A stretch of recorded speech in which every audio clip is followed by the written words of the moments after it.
man, Frank. Here are my other hosts. I'm gonna have to put a complaint with HR for you with the intros, man. I ain't gonna lie. Man. Black man got 3 strikes out here, dog. Come on, Can't man. be having that. I ain't gonna lie to you, man. You gonna have me on suspension. No, man. It's your boy Con Bayless, though. 2 strikes. I got 3rd strike. No, I can't deal with the intro. Another host I can't. Here. I ain't saying nothing. You taking it too far. Ain't no one talking about ain't nobody talking about replay.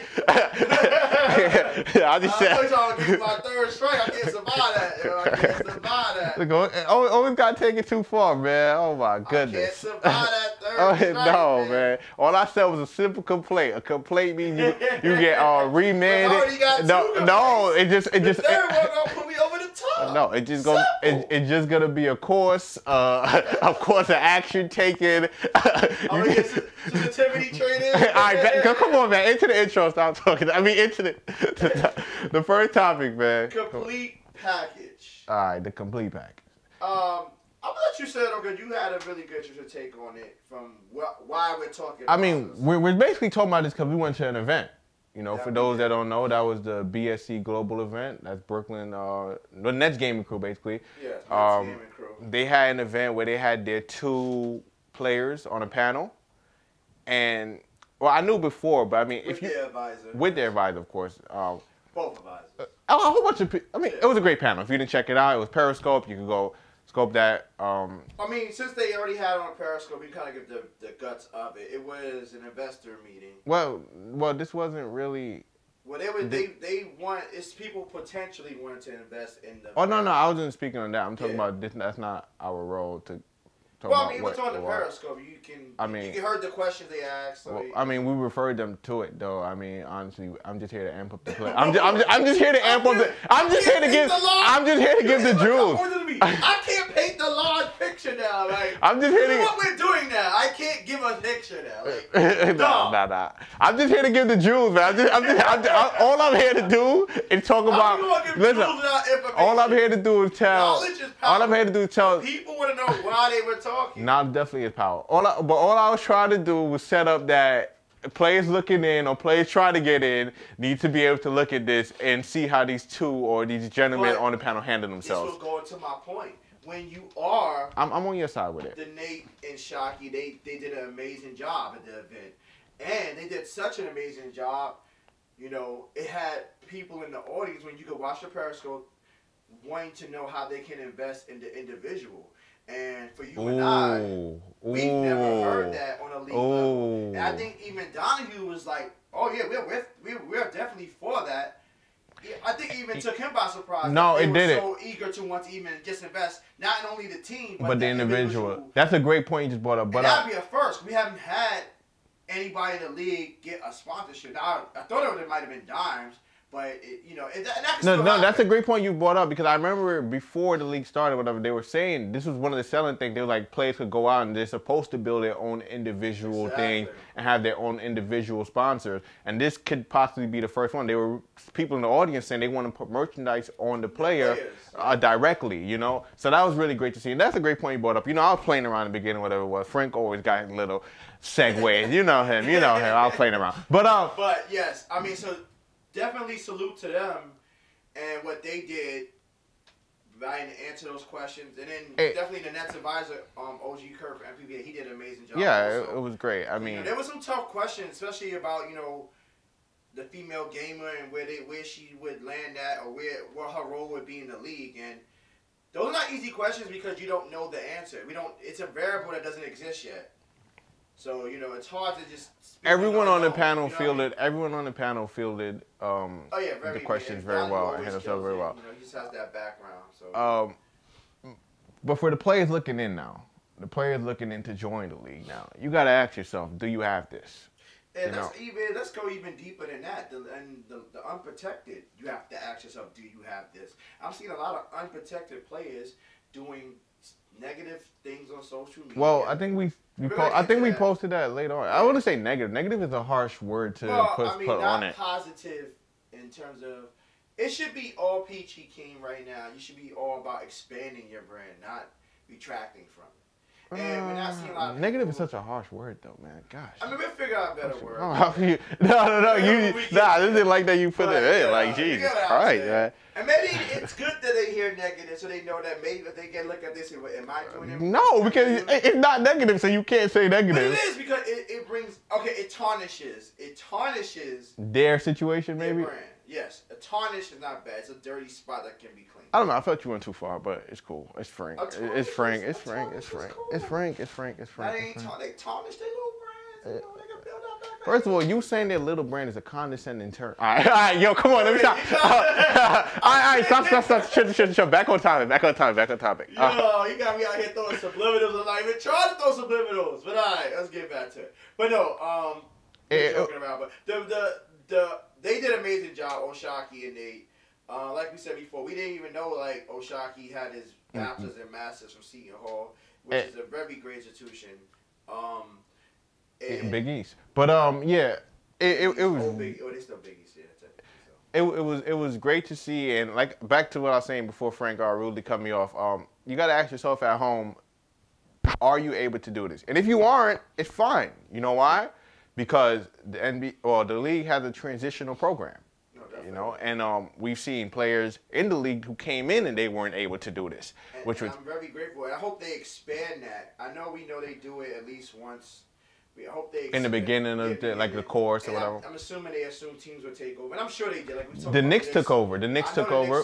You can't do a television show without some kind of training. It's because you have they had a lot of what they call confessional cams in their show where it's you versus the camera. I know what you're talking about. So, and those are very hard to do because you have to convey a certain thing without sounding a certain way. So you have to be kind of coached on how to make it sound, to get your point across without rambling. So definitely, I know they had some type of training on that, and they did a lot of big shows. Like they did Good Morning America. Good Morning New York. They did, and that's really big for the city. What's Good Morning New York? It's Good Morning America. That's the one that come on Channel 5. That's the one with Rosie, whatever her name is. Oh, Good Day New York. The cut up gentleman. You know what I mean? But that's a really big show in New York. That's like the #1 morning show in New York. Not the one that's on Channel 4. I know that's the biggest one. That's like one of the biggest ones in the... I'm a Channel 7 guy. I'm not here to promote Channel 7, though. But nonetheless. Nonetheless. Channel 5 one is the biggest morning show. Like, that's the one that every New Yorker's watching. It's the New York show. If you're not watching... And they did that, and they did an amazing job. So, they had training. Certain teams, you know they did that. I mean, it was... Like I said, I can't say it enough. It was great to see. And if you don't have that... It's nothing to be worried about. I don't know if I shared this with you, when that day. And I might have. We talked a lot that day, but even when I was watching it for a millisecond, just a millisecond, not even a full second, a millisecond, I was a little intimidated because I was like, wow, I'm sorry to hear that. Well, you know what it is because, but I think that's a good thing. I think you're supposed to be in those moments, and you're supposed to ask yourself, if that was me, could I do that just as well or greater? And when I looked at it, I said, oh man, this is really big. This is really a lot. And then I said to myself, oh, I would kill this too. So I think you have to ask yourself. You have to be able to put yourself in that person's shoes and be real with yourself. Say, can I be as concise and precise with my and also control the room, make you laugh, make you feel. Okay, so what I'm going through. I understand. So we've seen all this though. We've seen this. It was great. Whatever. We gave them all their praises. Whatever the case, right? So we've now established that the league isn't only about stick skills, right? I mean, and it shouldn't be. The most definitely. The part that we've been talking about a lot. It's something the NBA always says. It's more than basketball. You know. Definitely. So. And basketball is what? Like people say, it's any sport is 90% mental, 10% the physical. So I mean, with that being said, you have to have that. You have to have physical and mental attributes to help you. Most definitely, the Mavs have a performance coach and all that. Maybe that's not the correct term, but you know what I'm talking about. A psychologist on board or whatever the case. An eSports psychologist. I think the Mavs have one. I mean, it's just great to see. I know they got the rookie symposium, and hopefully they'll do some more things, expand throughout. Okay, here's what I need to ask you though, Frank. After seeing the way the Nets had Shockey and Nate, right? Yes. Ramo, he went for the 4th pick. Very true. In the new draft that's going to be there. He got traded for 4th pick. Draft. Now, I'm not saying, I don't know for sure if it was offered, I don't know, whatever the case. Would you have traded Nate for Ramo? Bottom line, no. It doesn't, even though Ramo is a Brooklyn native, or a New York City native, how you want to put it, it doesn't create the main narrative that I need to create if I'm the Nets, which is the instant rivalry with Knicks gaming. That's the most important thing you have to create. In that venue, anytime Nate brought up the Knicks, the whole crowd booed. That's what you want.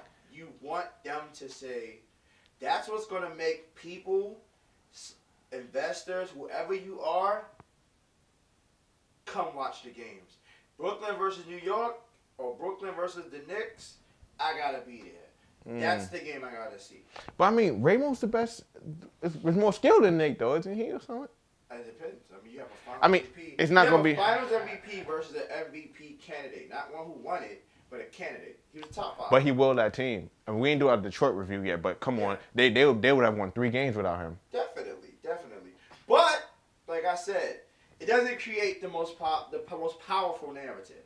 You're trading. I need for you to go up against your old team and destroy them. So you're trading a skill for a potential rivalry because. But I still have a skill. I have the best defensive player in all the league. All right, you handled that well. I like that. So I have the skill I want.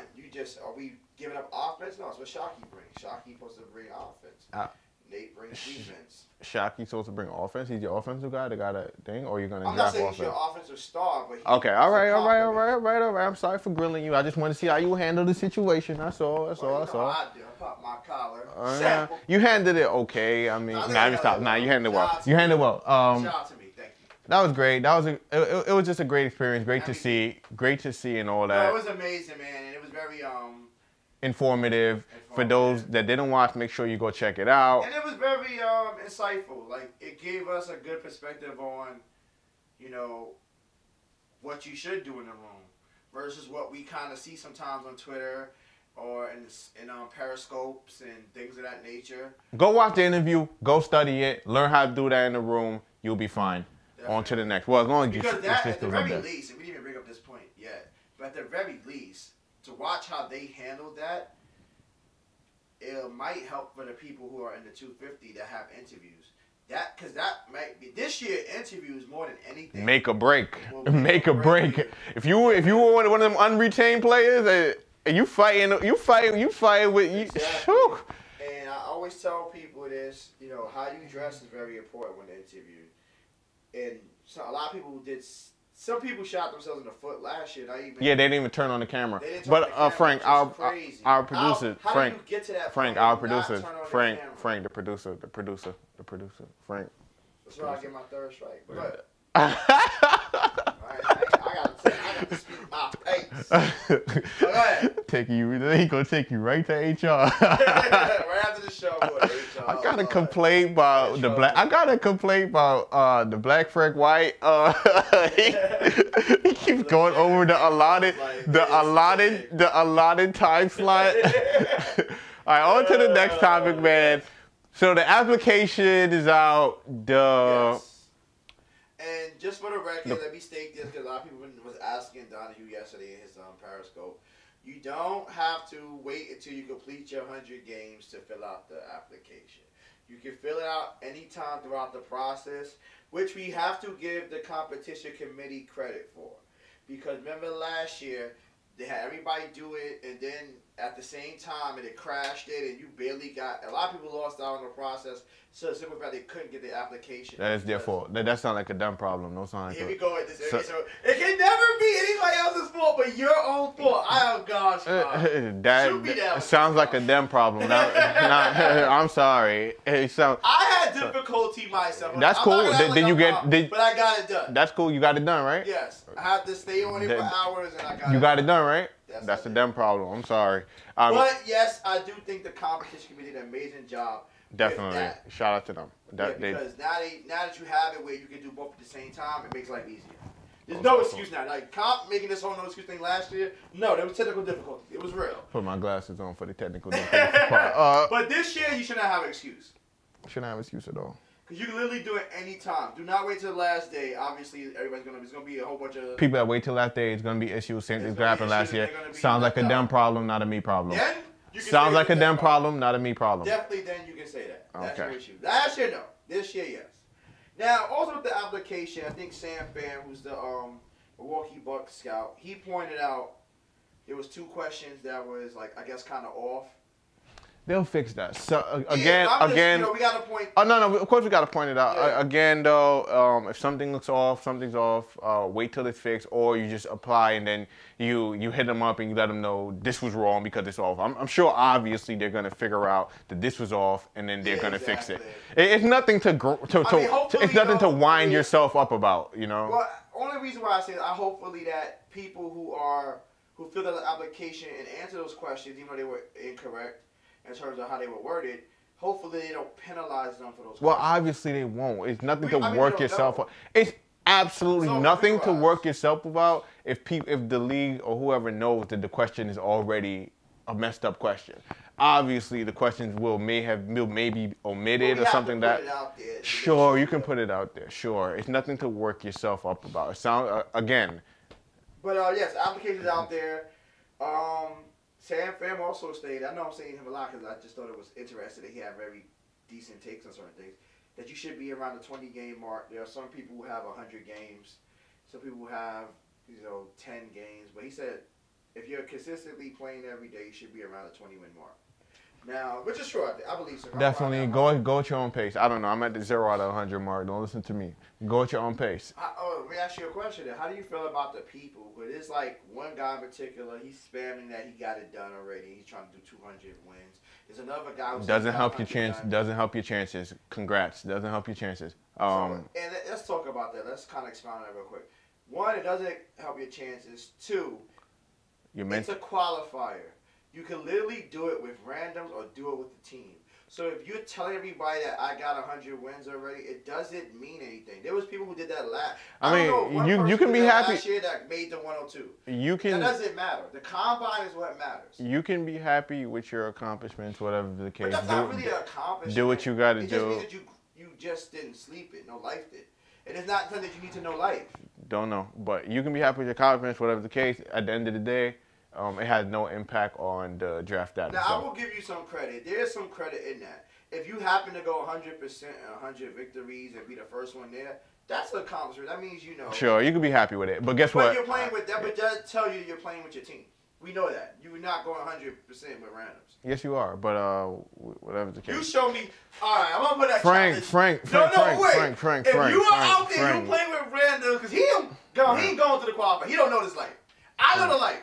If you're out there and you played 100% of your game with randoms and you have 100% win percentage, first of all, about to enter 100 games, please screenshot this and let me know. Black Frank White went on Twitter. 2K Comp Games on Don't Twitter. Tag me. Don't tag him because he believes that there's somebody out there who got 100 games with randoms and has got 100% winning record. It's impossible. A random will sell you. Again, that is why they are randoms. Again, though, Frank, this right here, it sounds like a them issue, not a me issue. Because at the end of the day, it's a me issue when you say that it exists. No, it does not exist. Anything you're making up unicorns. You can do anything. But we have horses. Frank, you can do anything you put your mind to, but at the end of the day, cannot make. Okay, it's like driving a car. I can't control everybody else on the road. Frank. If I'm playing with randoms, I can't control them. Don't play with randoms. On to the next. I mean, I honestly don't like speaking about this type of things because it just creates a whole bunch of a wormhole of excuses, which I don't need to hear at the moment. Especially I understand that. I get what you're saying. No excuses, no days off. It sounds silly, but it pays off. I get all of that. But there is a reality. I'm here to represent for the Mr. I have a job, the Mr. that I have kids, I have whatever, and I'm just trying to do this. I'm trying to live my dream. And if I have a certain amount of time to do the application and it comes up and there's an issue, I might be out of my dream because I didn't, I still have to work my 9 to 5. I still have to take care of my kids. I still have to do all that other stuff. I'm here to represent that guy. Yes, that guy does exist. Tip my hat off to him. On to the next topic. That's what we want. All right, so we here, man. Give a chance. Let you start it off. Explain what it is, and I'm gonna read the tweets. It's basically just did everyone in 102 have a chance? Which is what that boy Shot said. Can you read what he said? Can you refresh my mind? He said every player in the 102 had their chance. No excuses. And I 100% agree with that. On 98 at least. Actually, 100% agree. No, In today's mood, you cannot have a chance if you don't control the chance. So that's in theory, that's incorrect. And you know, I said something. I said on the bottom. I said while I'm usually a no excuses guy, some players they really weren't put in the best situation or had the best opportunities to show their skill set, right? Definitely. But I'm in a mood today though. Okay, give me a player. Throw a player right now that didn't. Give me a player that would fit, didn't have the best chance or whatever the case. Throw it out. Throw any player. A great example I would say is Detoxes. I mean, he had opportunity. Excuse me? Well. Excuse me? They brought him in as a star. He's not a star. Excuse me? He's a role player. He was always a great role player, which was a great defensive, with great defensive IQ. That he's not accustomed to, so he wasn't given his proper chance. He needed to be along with a star, not to be the star. Okay, so could he not go and tell the coach, yo, you drafted me second, but I'm gonna be better in this role? He can't say that? He can't verbalize that? He's unable to verbalize this? Your draft pick determines. You can't. Detox with the last name, I would think that you would say, you would say didn't have like a fair platform to. Definitely. Are you crazy? If you put him in that role. Frank, are you crazy? Frank. Man was a high pick and it wasn't even in the lineup for like Frank, half of the season. They gave him the little test run. How long are you supposed to stick with him? The test run in the role he's not accustomed to, the role that he's never played, which is a superstar. He's always been a star. The superstars and the stars. And I'm on your type of side. I feel for him. I'm on your type of side with it, where they gave him a role where they try to get him as the number 2. Yeah, they try to play one like most teams. They try to play only around their first 2 picks.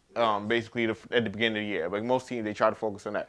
And they did trust him into this role. He is probably the example for this, where maybe you don't take him second, and you get a monster if you didn't take him second. You know. But at the end of the day, he had playing time, you know. No, you ask anybody in the chance is not. I don't think when Shots talks about a chance, he means playing time. I think he means overall. He does mean overall, but I mean playing time is like the definitive. Like if you had to weight a percentage of anything. Okay, let's say I have playing time in a role I'm not accustomed to. Is that really a chance? No. You give me a chance in a skewed position. And that's what I said on the bottom, but then it's really no excuses for someone like a Detoxes who was drafted second. He was... You want him to say, you know what, you drafted me to be a superstar, but I'm just a star. So you got to put me in a position where I can just chill. Nobody's going to say that. Me? I would. I'm a humble dude. Whoa, that sounded weird. That sounded... Can't say that. Give me a lesser role because... I'm not who we are. Coach, you drafted me. Coach. It's not fair to them. Coach, let's have a one-on-one. You. All right, listen, okay? I'm trash. Put somebody in a you see, and that's the mindset probably 90% of people who's not a winner. Did you see, perfect. Did you see Nacho's trainer he didn't say statement? He was not good. No, what he said, he gave a suggestion that would result with him being off the bench. And that's what Detoxes had to do, was give a suggestion. I don't know if he did. In fairness, Nacho wasn't in the same position as Detoxes. Definitely. He was drafted a little later, whatever the case. But he was a very pressure-free situation. Sure, whatever the case. But Detoxes, I honestly, if I know I can't perform at a superstar level, not saying he can't, whatever the case. If I know I can't perform at a superstar level, and I'm drafted at a superstar level, Sean Wynn, it doesn't count for Sean Wynn. Yes, it does count for Sean Wynn. If I know I can't do that, and I know I'm a role player, I'm going to tell the coach, okay, maybe you don't try to get me too involved to start the year off, because that's not my role. I'm a grit and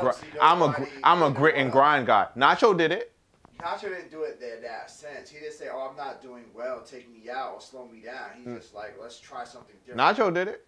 I don't think you can do that and still be confident as a player. I can. I can tell. So It's like regular pro-am. Not to bring regular pro-am into this, but it's like regular pro-am, right? If I have an off, hold on, they don't say that. Listen to this. They play the pure lock and the off-ball lock, right? And it takes a lot of ego, a lot of selflessness to go be this off-ball lock. And I'll sit there. I seen a player get like 15 on his head, and then he said, "You know what? I'm going to the second, a big primary lock, big time primary lock." He said, "You know what? After that 15, I don't got it today. Put me on the side." And that's who I want on my team. That's who I want on my team. I want to play. I want to play. I want to play as them come to me. I want to play them come to me and say, "You know what? I am not a star. You drafted me high to be a superstar. I'm just a star. You know what? Sit me down the whole year and bring in King." I ain't say sit me down. I ain't say sit me down. Nobody's going to do that. He don't got to say sit me down. He don't got to sit me down. He's going to say, "Let me play a lesser role at the moment." Whatever that lesser role. All you got to do is show your strength. You not being the main guy don't mean you don't have strength that the main guy doesn't have. True. Come on now. Everyone had an opportunity. You could throw another name out. Any name that you throw out in the league, you can say they had, whether it's not the best opportunity. Yes, he did. Yes, he did. He did not have the, he didn't have the opportunity to T. Freshie specifically came out and said, why would he play if... Exactly, so he didn't have the opportunity. Can you stop? Why would he play if the team is on a roll? He specifically came out and said that. So that means he did have an opportunity to play. He definitely has. I know you're just saying this just to say it because on the bottom of the thing, the Blazers manager, Cam, he basically said T. Freshie. It's not just posting up good stats. It's not just that. Opportunity is what you make of it. Exactly. And T. Freshie won a sportsmanship award for his opportunity. Definitely. So opportunity is what you make of it. It's not the situation. Now he's in jeopardy of not being drafted in year 2.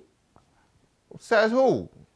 I mean, just by. I mean, I guess if you put in like just because like everyone that didn't get retained is in jeopardy, but Atlanta unprotected. But what did he do? He did the most with his opportunity. I mean, he's doing the most. Nah, he can be doing more, but he's doing a decent job in the offseason. He did the most with his opportunity. You know, he's being active on Twitter. So anyone can say now. You can say you have. No one from the 1 and 2 could say they didn't have an opportunity.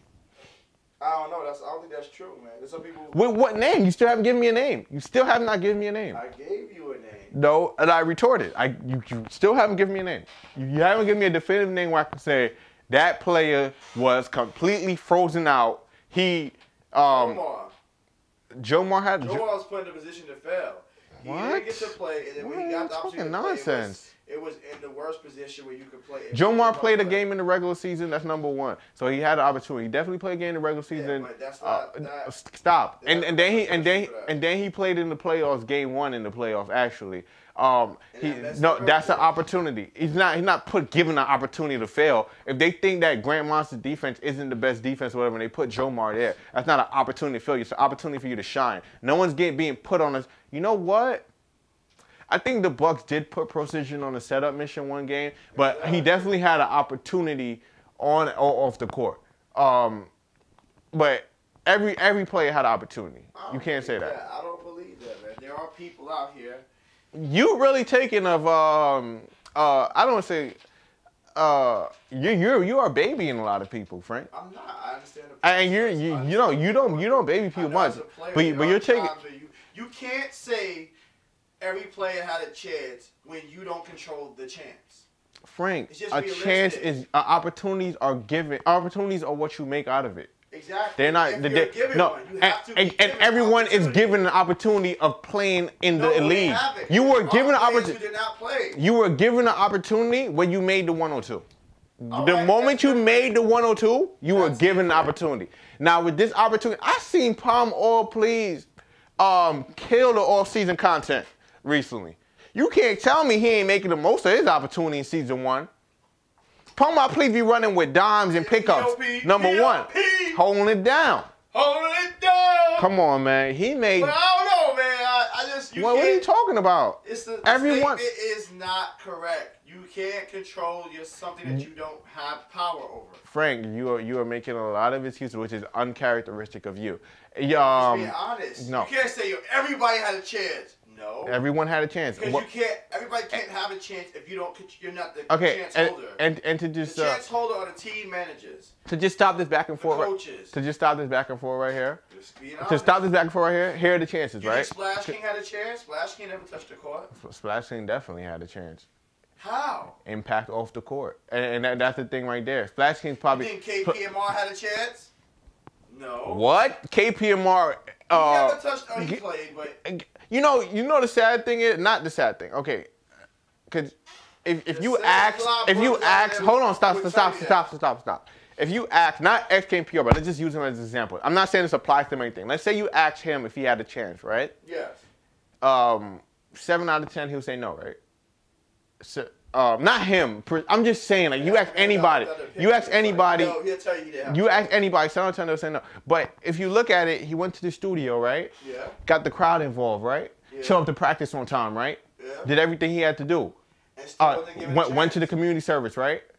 Did he not have a chance? Stop. Did he not have a? Does he not have a better chance of being drafted in season 2 than if he was to lay down and not do anything with his opportunity? He didn't showcase the skills. He didn't have a full gambit of that. He showcased it in practice. He could have saved. Could he not have saved clips or YouTube of him in practice or scrimmages?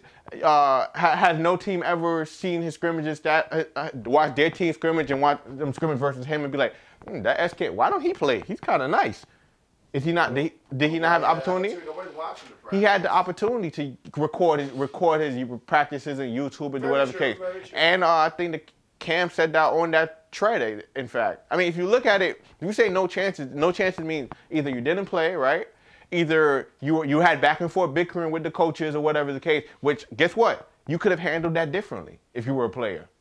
And that right there showed. Another great example of something of a player is winning. When it doesn't feel like you could read through his tweets, he didn't feel like he had an adequate chance to showcase. And you know, when it stays on, probably a high example. Someone probably feels he didn't have a chance based on they didn't put him at the point guard thing. Then that's where they drafted him at. When they did play him, they didn't let him get a chance to figure himself out. He definitely felt like he was ostracized in Memphis, and they kept him out of things. But at the end of the day, I mean, when it stays on, had played multiple games. Whether he felt teams were free.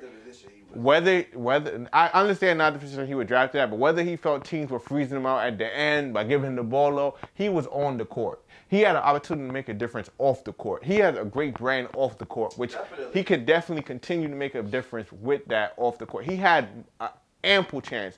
And it brings into the next topic, actually. I mean, not to get off the topic, because it's still a joint topic, but it really brings into the situational draft, you know?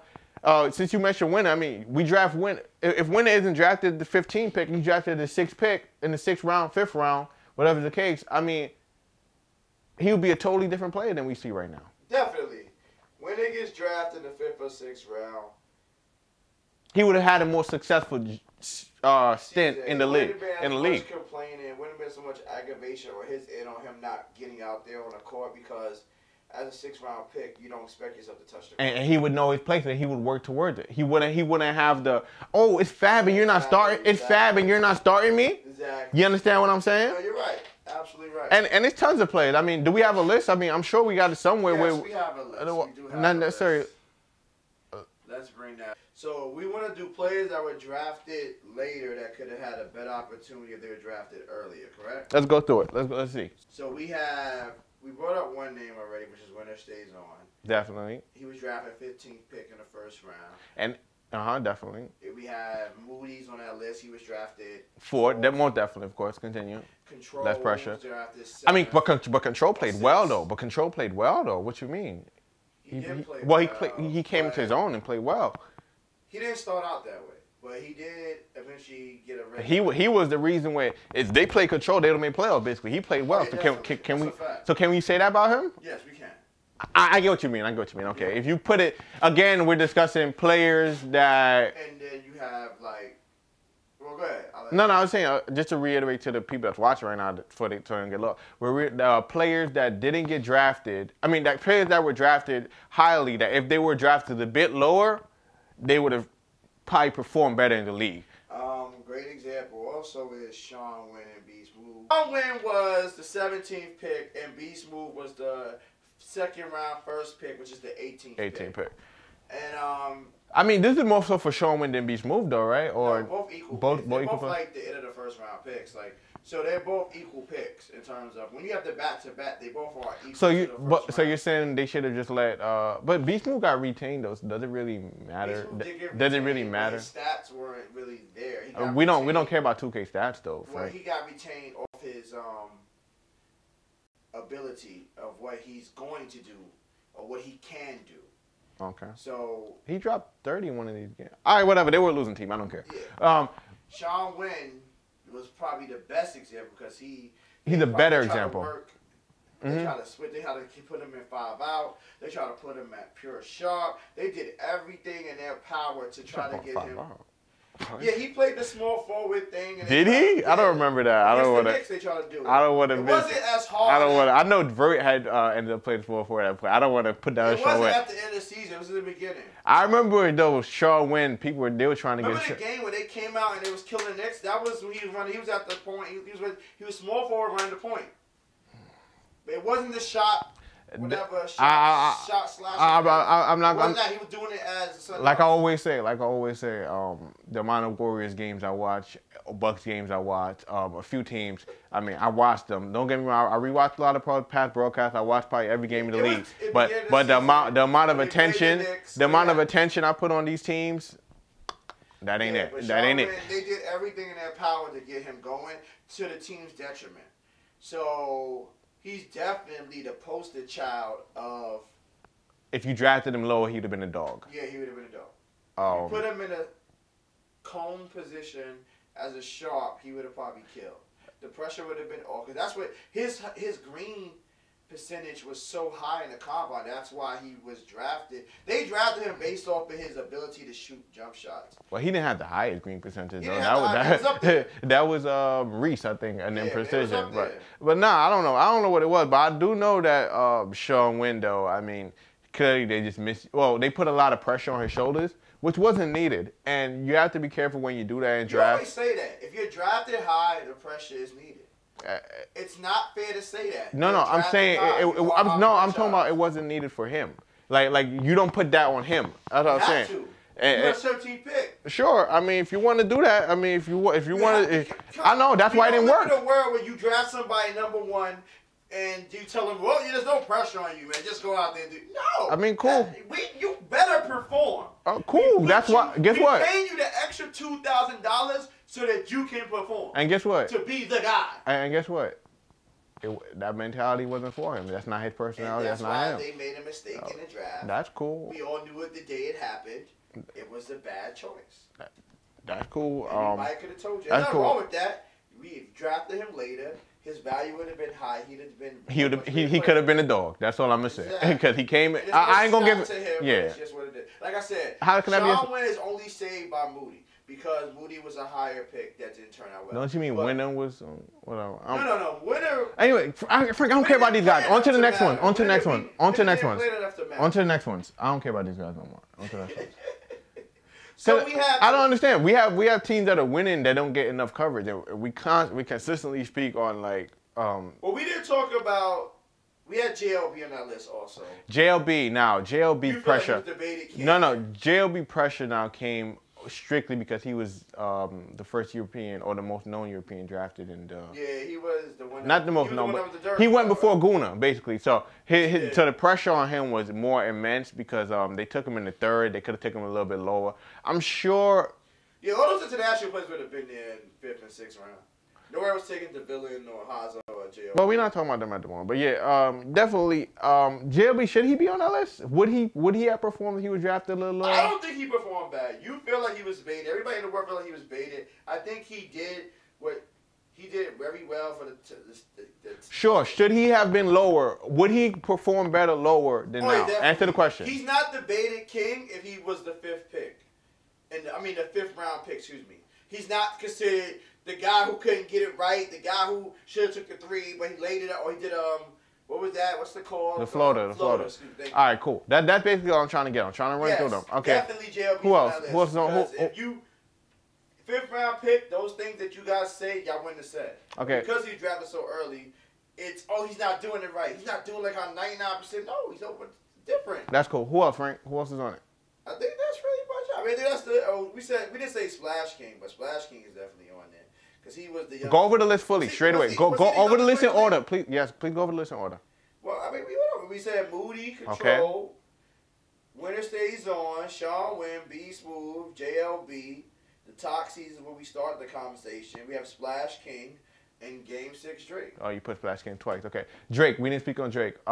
Drake was drafted 10th. 10th. Oh yeah, I think you put Drake and JT on the list, if I'm not mistaken. Drake.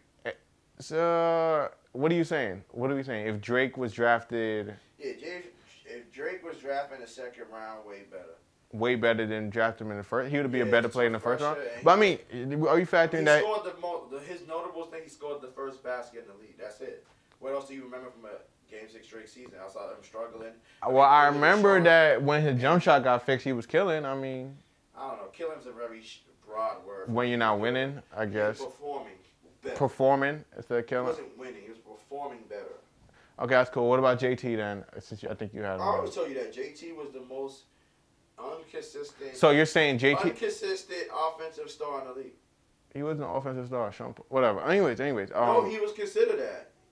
He considered himself that. All right, man. I don't think he did, but okay. I know he did. He said it. He said it many times on many of broadcasts. Once I hit my greens, we good. We gonna be gone. But that doesn't mean one game that he did his thing, which was against New York, he was gone. That doesn't mean he's an offensive star, though. I say he was all. I said he considered himself. I don't think he considers himself that. You can't You can't just run around labeling people like, oh, I think you can't just run around labeling. Based off his interviews, he based it off his trash talk he did in game. He considered himself an offensive star. He did not consider himself a defensive star. He did not consider himself just a hustle player or a heart player. He considered himself an elite player. All right, man. He considered. You always do this. You always give JT this pass. No, I don't give him a pass. You can't just go around terming players things that they have never said. They said no. He said that the film is out there. He said. Once I get my jump shot right, it's over. We gonna win. That does not mean that he said. Okay. I'm the guy who can score the most points for our team. We win. That does not mean that he said he's an offensive star. He says he's a great leader. Right. That's what he says. He's a great leader. That's all I've ever heard him say, or something like that. If Shump was the offensive star on the team, there's no way he could have been the offensive star. You can't just come out with these ludicrous. What he said versus what happened is the dilemma. But it doesn't mean he never said it. He never. I don't recall him ever saying he's the offensive star, and I don't ever think he would. Frank, I don't ever think he would say he's the offensive star when they're running 5 out and he's in the corner or he's on the hash. I'm talking about post patch. I'm talking about before that. I don't think I've ever heard JT say he's the offensive star on the team. I've seen it. He's even came in the Twitch chat saying he can't be the offensive star if he wasn't performing offensively. He never said that. He would never come out and say that. I'm sorry. I don't. Okay, maybe. Anyways, back to the wording might be different. Yeah, your wording is you can't do that. But you can't do that. If he played better offensively, they would. Thank you. You can't do that. You can't do that. Tomatoes. No, it's not. You can't do that. You can't say a player said because Shump was a known star. But no, you can't say JT was the bigger star. I just don't want you saying that a player says he's the offensive star when the player never said that. He said it, but he ain't say it like that. So we'll rephrase that. We're not gonna infer that. We're not gonna assume that because then it makes us look like fools. I don't know about that. I know what I saw. But I get what you're saying, so we're gonna leave it like that. We're gonna say that he said if he okay, back to it. So back to it. So we draft. So you're saying that what round would you draft JT in then? Would you say? Would you say 5th round? So you're saying he would be a better player if you took him in the 5th round? Definitely. And for Drake, you're saying he'd be a better player if you took him in the 2nd or 3rd, not the team's franchise pick. That's tough. That's hard, man. That's hard. We live in a harsh world, harsh realities. I mean, it's all hypothetical. We can't. You can't necessarily say like, oh my God, if you take him in the 3rd, he's gonna magically. You know what I mean? It's all hypothetical. Tommy Cook was in the best situation. Cause he was in the 3rd, right? Yeah, Cause Tommy Cook. Everybody that he was. I mean, no, not to prove. No, to make his excuse. Like he was a 3rd round pick. He had. I'm a 3rd. He always says. Now he says that. Now he says that I'm a 3rd round. He wasn't supposed to do whatever. Yeah. He says that. He has that reason to say that. He does. I'll say that. I'll say Tomlin definitely runs with. I'm a third rounder. I'm not supposed to, you know. He said that, even though he knows it's going to be a first rounder, whatever the case. But he said that. So you could say that for him for sure. But No, I heard JT talk about his offensive game and where he thought it should be and how he thought he was. That's cool. I just had to give you a hard time because you can't just come out and say that he said he's the offensive star. That, but it's okay. I'm always right until I'm wrong, and I'm always right, so I've never been wrong. Holla at your boy. All right, man. All right, man. All right, so there's a flip side to this coin. There are players who've played well who were drafted bad, lower than expected. And do you think those players would still perform if they were drafted in the first, though? And this is gonna sound crazy because the first player on our list was ZDS, and he was. If you took ZDS in 15, if you took ZDS as Sean, if you took, can I stop? Can I speak? Thank you. If you took ZDS as Sean Wynn position, I don't know. Do you think? I don't know. I don't know if he would succeed as well because what is that because of the org or is that because of ZDS and Sean Wynn? Not the org, because ZDS. I think what made him great was the chip of being a 6th round unknown, a relative unknown. So you're telling me that's what made him key in on making sure I make all my jump shots. I do what I have to do. I perform. So you're telling me, Frank, that if we put Sean Wynn on the Sixers, Sean Wynn would it be ZDS? He might be a better version of ZDS if you put him in the 6th round. Woo! In the 6th round, he might be a better version. Woo! That is a possible scenario. Woo! Let's get on this hypothetical topic because we'll be on there too much. We'll be on there. I ain't gonna hold you. We have more players. No. Frank, we ending it. Frank, we gotta end it. It's gonna be. I do want to speak on one more. Which one? Which one is that? On Lavish. I think Lavish was drafted 5th round with the 63rd pick. He overperformed in that position. Nah, Lavish got retained. Now Lavish is another player. I feel like if he was drafted in a place of like a Sean Wynn, I don't know if he would did that well. I think what made him well was the chip. Like everybody on draft day. The chip or the team environment? Which one? Both. The chip and the team. But everybody on draft day said, "Oh, I'm gonna show him." He said that also. No, he didn't say that. He actually was very humble. He was like.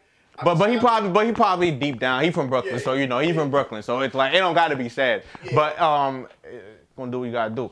But you're right. A lot of people said I don't know if he said it per se. We're not gonna say he said it, but I remember him being humble, so no. A lot of people said it for sure. Even if he didn't say it, but a lot of people said it for sure. But guess what? He was actually the one to show it. Definitely.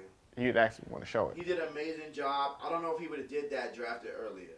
Because he was a relative unknown, and if you're an unknown and you get drafted early, you might become overconfident and like Winner, maybe you're trying to say. Yeah, Winner was very overconfident. Winner thought that because of his draft position, which is what you always say though. You always say that kind of like if that's his position, that's what he should be doing. He should feel that way, but feel that way. Okay. You should also have to back it up on the court.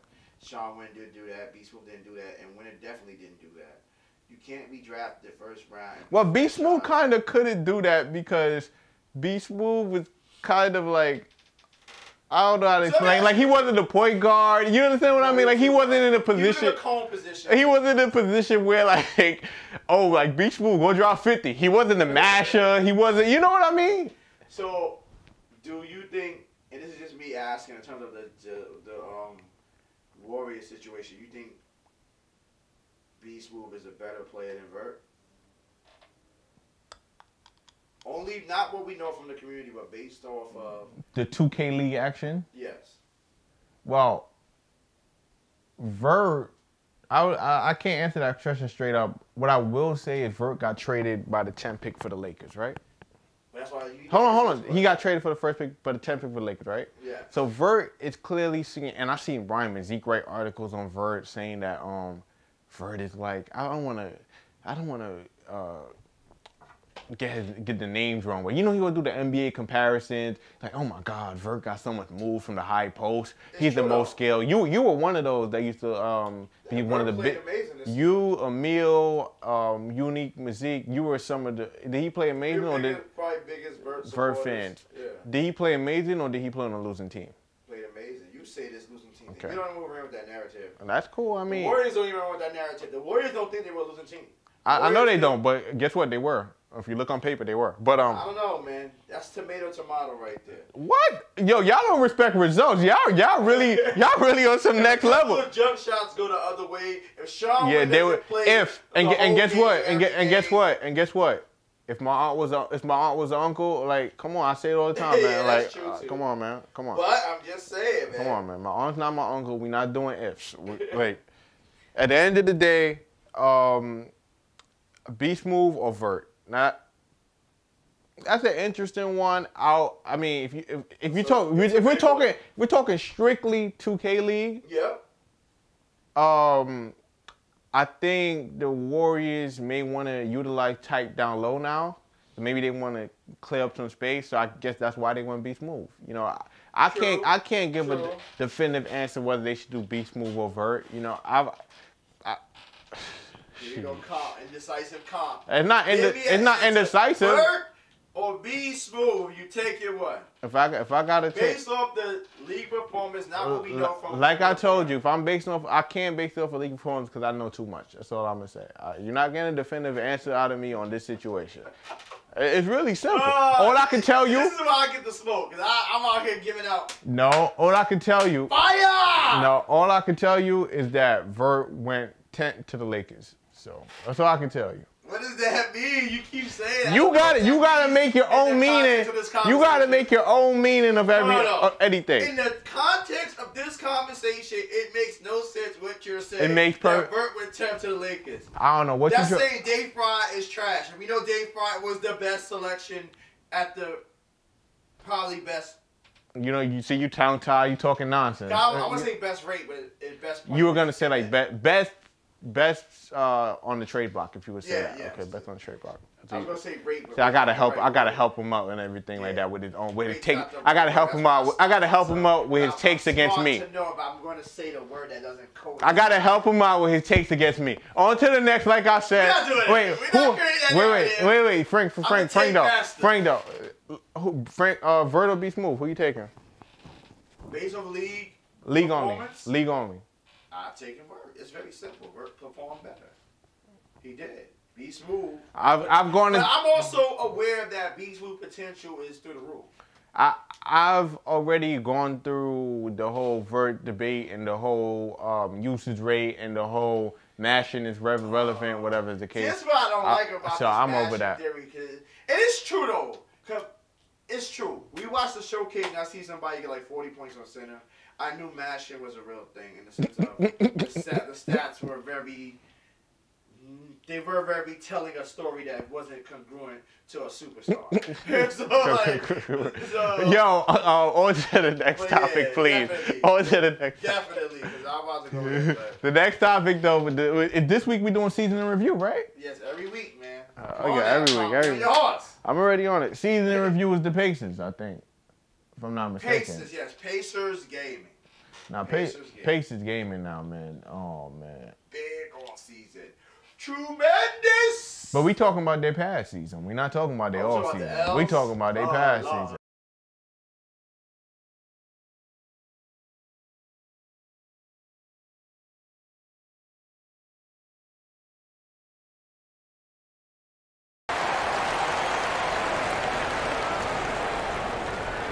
Three-point ball game.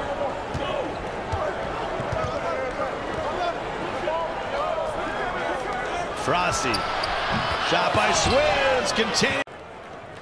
He was shooting nearly 70% from the field. Just 2 of 6 in this game for Shockey. Swizzer. Mid-range. Let's start with the good. Was there any good? I mean, what you mean? Yeah, they went 5-8, right? They was on the clock. 5-9. What was it? 5-8, 5-9. 5. They went 5-9. 5-9. They went 5. Didn't they start off in the ticket like really okay, like well in the ticket? Not the ticket. The first. I always say the ticket. Then in the tip off, they start off in the tip off really well, and then after the tip off, they played well, but they shocked people. in the tip-off. They did, right? That's gotta be. I'm gonna have to double check that. No. Yeah, I mean, it's far long ago. It's in the past. What's in the past is in the past, right? We want to talk about what's more recent. I think if I remember correctly, they played. Yes, because that's when Wolf was. You're right. Wolf was doing the stiff arm thing, and everybody was like, I don't know about that. You accusing people. That's beginning of season. You accusing people of. You accusing people of doing things that I don't know. I ain't going that far. I don't remember. I don't remember. I don't Why recall. do I talk on this show? I don't recall. If you're not gonna be honest with this, I don't recall. I don't recall. What are you doing? It's too far behind. Before I don't recall. I'm not Monica Lewinsky. I recall. Yes. Why do you always go too far with it? Why do you always go? I have to make it real. Oh my goodness. You have to feel it.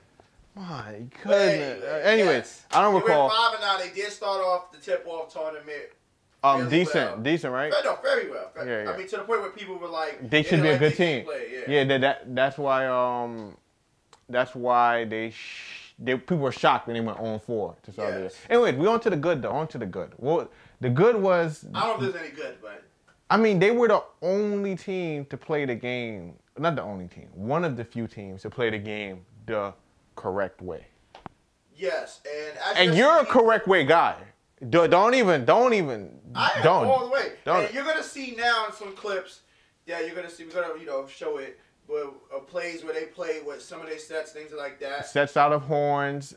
Yeah, Cody was known in the same realm as White Kite when he was the 76ers coach, as people that really do not compare Cody and White Kite, please. And can I finish my statement? Do not. Listen. Can I walk these dogs? I know it's an end point to what you're saying, but do not compare Cody, whose team went 5-9. Cody's great. Cody's amazing. Do not compare Cody. Let me walk these dogs. That's like comparing just Avery Johnson. No, not Avery Johnson. Give me a coach. It's like It's like comparing a coach that never made playoffs to Greg Popovich. Just stop. Do not. Once again, the comparison is. Let me walk these. I know where you're going. I'm gonna let you finish, okay? But I had to Kanye you for a moment. Like, hold up. I'm gonna let you finish. I'm gonna Because I want my 15 minutes on my show. I'm gonna let you finish. But don't compare Cody to it's very disrespectful to compare a team went 5-9 to a team who we just did a season review on that made the playoffs. Continue. In comparison, because I have to do this, offensively, the way they ran their offenses with this many sets and plays out of sets, that is where if you want to say there was no comparison, that's the only one you want to make with White Kite, is that. You know something we brought up great on the last episode? What? That White Kite sets grew into the play of the game and just snuck up on you. You know? As far as Cody, they were always set up in horns. You knew the rap would come in. Yeah, it was more of a forced thing. That you knew that you was going to get a lot, but it was hard to guard that way. White Kite kind of snuck up on you. People would tell you, Cody, the Pacers' offense was hard to guard. Even though they were beatable, it was hard to guard. 2 points is 2 points. 2 points is 2 points, Frank. All right. I mean, at the end of the day, though, you know what? In regulation, they scored about the highest. I think they were the only team to score like above 100 in regulation. So, I mean, they clearly do have something that works, right? I mean, the talent around that. No, they had the talent. Wolf is a talent. Swizz is a talent. Tuck is a different level type of talent. Tuck was good. No, not Tuck was good. Tuck is a different level type talent. Shockey came in, averaged a double-double. The talent excuse is not what we're going to do for the Pacers season 1. I'm doing talent because I think no, it's disrespectful. Overrated. I think you're just talking now because Swizz single-handedly. I remember at the end of the year, single-handedly almost made the Pacers not willing to play, but single-handedly was like, we're not going home. Like, I remember that game specifically where Swizz came up. He had about 20 so fast. He put a team away. Listen, Swizz for you overrated. I'm not saying big overrated, but slightly. No. It's a low IQ. Frank, it's a low IQ statement. The person who had the most impact was Wolf. The second person who had the most impact was Tucker Loxup. Swizz is third. I'll give him that. but he wasn't. He was retained for a reason. Catalyst. He was retained for a reason. All right, we can You can't come with these relationships than it was about the gameplay. Frank, you can't come with these outlandish statements, Frank. It's not outlandish. You can't come with these outlandish It's statements. my opinion based off what I saw, my eye test. Swizz was a great player, but he was the third best player. I think it's a low IQ. I think it's a low IQ opinion. Yes, he was probably the third best player. You could say that, but you understand. You gotta understand, Frank. Frank. Stop. No. I didn't say you low IQ. Hold on. I didn't say. Hold on. Right now. Can I speak real fast? Now, I'm not disagreeing when you say that Swizz was the third best player, whatever the case. What I'm saying is that you can't come out and just straight out say, oh, Swizz was overrated, like right away. Like, you can't lead people on like that. Those are shock value statements. Was Swizz the #1 offensive option on the team? No. Was Swizz the best defensive player on the team? No. Case closed. If you feel, Frank, if you feel that's a W, cool. Your Honor, I'm sorry. I'm sorry. No. He won the case. No, I'm sorry. He was the third option. He was overrated. People gave him too much credit when the best defensive player was Tucker Loxup and the best offensive player was Wolf. We're talking about that team specific for those viewers that. Yeah, Pacers game. But Frank. So I proved my case. All this Frank this, Frank that. Frank. What I say, I'm always right. Even when I'm wrong, I'm right. I'm not. Thank you, sir. Like I said, I might have a victory muffin off of that. I don't think that's a victory, but like I said, you go. You can repeat it. I can repeat it for you. No need to repeat it. That's sure you ain't hear the victory lap. No need to repeat it. Nipsey Hussle, the victory lap I took. Anyways, right. Back to what I was saying though. I mean, clearly the plays, they were great to see for the viewers at home, but they clearly weren't winning sets, I would say. Exactly. It does something. It's about finding the balance. It's about finding the balance between the players, and that's maybe what they didn't do properly in season 1 for finding the balance. I mean, I would imagine, Sharps shouldn't just be running around for 4 quarters. Like, I mean, they had a purpose, but for lack of a better word at the moment, like headless chickens, just running around. Because by the 4th quarter, I mean, I would imagine in regular pro, and that means you have a Gatorade, right? Definitely. So, I would just say that the sets are great, the plays are great out of it, the down screens, everything is great. It's just finding a way to balance it out now with the game, because you got to play with the game, what's given in front of you, and that's what I think the Pacers didn't do or try to force. I agree with you. They didn't take what the game gave them to please fans. That's why they was losing. To please fans like you and the other guys. Shots. All right. No. It's not a shot because Frank, tell me you don't have to pay the way Pacers play. Do you not? I did. You love the way Pacers play. But Cody is one of my favorite players because of that. And now, Frank, would you rather results or would you rather play the game the right way? Ooh, I shouldn't have said that. I shouldn't have said that because I'm the king of legitimacy. I'm going to want it to be played the right way over the results. That's just me. Have fun on the bench. Have fun. But I want to further go to my point really quick. Hold on, before you get to that, can you just read off how much every Pacer average and stuff like that? That's what I'm about to go. Okay, all right. Because we're skipping around. My statement of him being overrated was a problem. It's not a problem, Frank. It just you said it was low IQ. No, I said it. No. Okay. Let me walk these dogs, Comp. Let me rephrase. It was outlandish. It was all right. I'm still gonna walk these dogs. Outlandish. Wolf, 17, 8 assists, and 2 rebounds. Let me stop you right there. Disclaimer: the 2K box score means absolutely nothing if you don't watch the games. If you don't watch the games. Impact. The numbers matter. This is the first time when the numbers actually matter because he's trying to say when it's a couture. Hold on. With the Swizzer thing. Hold on. I'm about to prove it wrong twice. When it's to bend your point, the numbers matter. Go back like 10 Go back to any First Shake episode and you'll see that Frank said 2K numbers are irrelevant. Continue though. Prove it twice. Continue. All right. So now we're gonna go to Tucker Locks Up. He averaged 15.7 rebounds and 2 assists. He was a dog. I'm not even talking about numbers. Tucker Locks Up is a dog. Next we have Shockey. Even though it was limited minutes in terms of limited minutes. I like that. I like that one. Yeah. 14 points and 10 rebounds with 2.7 assists. Dog, to have to come through and adapt to mid-season adjustment and just throw him into the fire. They ain't throw him, but you know what I mean. To come up to get up to speed. Amazing. Continue. Next we have Swizzerk.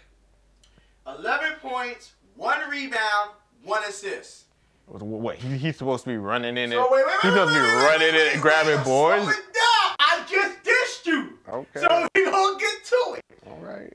He wasn't top 4 scoring. He was not top 5 in rebounds. He was top 5 in assists. And that's why you just don't look at the box score, That is ladies. why once again, like I said, he made limited impact on the floor. The players who made impact, and I will reiterate it again, the leading scorer on the team, like I said, was Wolf. The second leading scorer on the team was Tucker. The best defensive player was Tucker. Frank, you're a genius. I know. What else do you want? What more do you want? I mean, I get that out of here, because I gotta go to the time table. What more do you want from me, Comp? What else do I have to prove that Swizzerk was a non-factor factor? Yo, for those watching at home, man, I keep doing it. Understand that we Spin take. around, make a circle, and jump in it. For those watching at home, understand that on first shake we gotta take sides and things of that nature. So please don't spam Frank with the low IQ or a clown. I just proved it twice. Or a clown emo. I just proved my point twice. It's Or a low IQ. Or a clown emo. Please. Men lie, women lie. 2K numbers do. 2K numbers do. You gotta watch the games, ladies and gentlemen. I just proved it. On to it, though. He had similar numbers. Matter of fact, Gooner had better numbers than Swizzer. Yeah. That's tough. And Gooner had a horrible season. That's tough. Yo. See, this people do. People get sold on a player because what they did in the past. No, Swizzer was a great third option. Nothing more. He's not the man. He got saved because the potential that him and Wolf can have together without the greatness of Tucker locks up is unbelievable. You know, while I think everything you're saying is outlandish or whatever, you know what one point I will say? Yes, please. I will say that the Pacers tried to get tried to get Swizzerk involved a lot, and I don't care about 2K numbers, whatever. So maybe I guess maybe if you want to see a little bit of bright light in Frank's point, maybe is that Tucker locks up numbers maybe should be higher because the Pacers tried to get him involved. Crazy. You say he was going crazy. Nah, he was going crazy one of the games. Nah, he was going. Wasn't going crazy. He was going Gooner. Nah, he was going crazy. Gooner was going more crazy than him. Frank, this side you taking, Hey, I'm just being honest. You're taking a side. Numbers don't lie. 1 + 1 is 2. 2 + 2 is 4. 3 × 2 is 6. This is very simple stuff. Disclaimer: this show is for entertainment purposes. No, this is factual. I'm speaking facts. Disclaimer: please do like a Cash Nasty shirt. Please do not repeat what you've heard on this show outside in another environment at home. I said, see, people don't look at the large picture. People have microscopic glasses on players and say, "Oh, he's because he got retained, he's greatness." No, he wasn't retained. I assure you, more of a potential of what he could do without greatness around him. I assure you, which was Tucker locks up, who should have got retained. I assure you. Whatever. Now I'm on Tucker should get picked up, whatever the case. But Frank, you be going left field, man. I love your takes. I will say that. As much as I don't like your takes, I love your takes. But as we continue on to it, man. Pacers season review. What you giving them? What you giving them? Because people like you believe Swizzard was goated, I have to go with a C-. C-? Because if you think that, you thought wrong, and that's why they went 5-9. Thank you. Frank, I don't know what you're talking about. I'll give him a D+ though, based on just straight performance. But you can't give a D+. You think Swizzard was the GOAT and he was retained. No, I said he was a great Oh my goodness, why everything you try? I said Swizzard was a great player and a great retention. Swizzard is amazing. My You throw Swizzard in the pool, he's getting that boy's getting picked up, no doubt. You throw Swizzard in the pool, he's getting picked up, no doubt. I don't know about that. Guna got better than Frank, you're just taking a side right now, and I'm just saying. But I give him a C-, you give him a D. A D+. That's the worst grade. Only because they turned it around, they started making strides. They brought in a great player in Shockey. Their season review, you can't give him a D when they started. When I told him, because you don't want to take claim to that. When I told him he was on the clock, they turned it around. That's automatically a C. And that's from you or whatever's the case. I will say that you said he was on the clock. They turn around. Only reason I give them a D+ is because you've actually came at me recently for the grades I've been given, and when you look at things, I can't say that a 5-9 team. But you can't. The Knicks were a 5-9 team, and they won the whole thing. What did they do? They won the whole thing. Before you said the whole thing, what the word? What's that word? They were 5-9. No. What the word? Okay, 5-9. Day. What's that word right here? This word right here. What's that word right here? Championship. One. Thank you. They won because of what's that word right there? What's that word right there? Fluke in the system. What's that? You know, glitch in the matrix. They was able to win the tournament. Stop trolling. Anyway, day one, and at the end of the day, the Pacers didn't win. The Pacers, they're a great org. I love what they do off the court. I actually love what they do on the court. If you look at it, they're probably one of the best teams heading into season 2. That's what people would say, right? I don't know. Everybody's saying. Well, I have a hard stance on the early predictions going into season 2, only because like you have Wiz. I mean, honestly, the best skilled teams didn't win in season 1. You understand what I'm saying? Definitely. So I'm not gonna go off the board and be like, oh my God, they're shooting. But I'm saying like they're trending upward for season 2, right? Definitely. I don't know if the window's closed or whatever, but I'm sure they can still retain Tuck if they do choose to. Or maybe even pick them back up, but they're trending upward. It's a D+, but with a high trend upwards. You understand what I'm saying? Yeah, I still go with the C-. That's cool. I mean, honestly, they listened, they turned around, they figured it out, and they couldn't just help it that they didn't have the talent. You think they had the talent, they did not. Maybe you catch me in another mood, maybe I'll give them a C. You know, but strictly he did the most with the talent that he had around. Swizzard and Gunnar has similar stats, and we know for a fact. Stop! You trolling now. Stop trolling. Stop. No, for a fact, Gunnar had a bad season.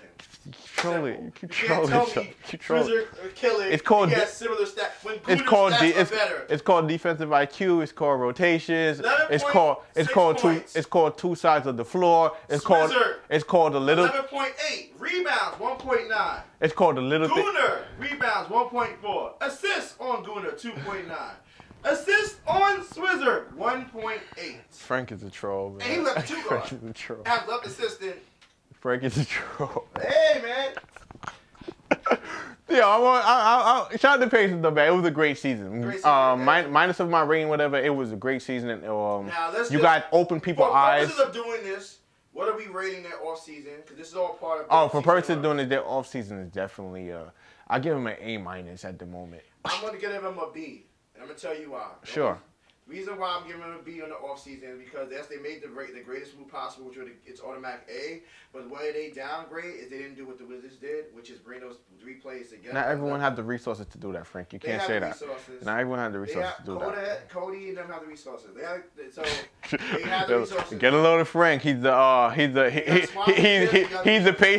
Pacers payroll manager. He knows. Let's go deeper than that. Let's go deeper than rap, right? If I'm Cody and I make that move, I'm bringing all of them together and they can live in my apartment. They need to have that come up. They need to come together. What? So ain't no excuse about how they own space. What? You tell me Whoop and Swizzard and Rainbow like, yo, Cody, we live with you for the next month. We get a little training camp. He gonna be like, yeah. They all gonna say yes. Yo, this might be your best episode. I ain't gonna lie. This might be. Honest, man. Nah, I don't know. I don't know. I'm just being honest. Oh no, I'm not. Simple, I'm like, Frank, you are simple. Different breed, Frank. You a different breed. So I give him a B. I said B+. A B+ off season. I give it an A- off season. Because they need to have those players together, working together right now. And mind you, grades in the off season does not mean that a team is going to perform well in the next season. It's just a grade based on transactions.